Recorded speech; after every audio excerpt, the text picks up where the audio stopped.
السلام عليكم. يعتبر برنامج رامز جلال من أبرز البرامج اللي بينتظرها الجمهور كل سنة، ومن أعلى البرامج مشاهدة في شهر رمضان. واليوم بهذا الفيديو راح أشارككم وجهة نظري حول برنامج رامز جلال، رامز جاب من الآخر. بس قبل لا نبدأ الفيديو أتمنى منكم أن تشتركون بالقناة وتفعلون زر الجرس حتى يوصلكم كل جديد بالقناة.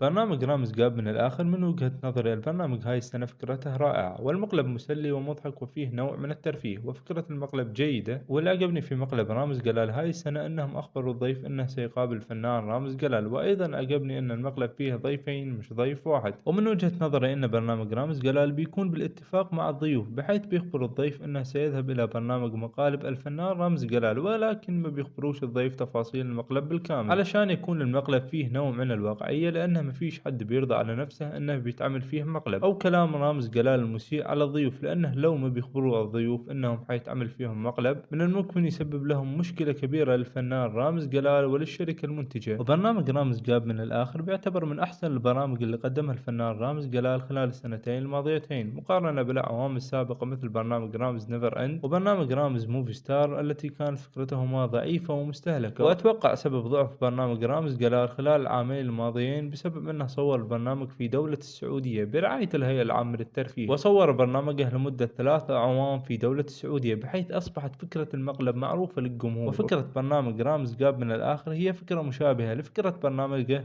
رامز مجنون رسمي الذي قدمه في عام 2020، وكانت فكرة قوية وجريئة. وبس إذا عجبكم الفيديو أتمنى منكم أن تشتركون بالقناة وتفعلون زر الجرس حتى يوصلكم كل جديد بالقناة.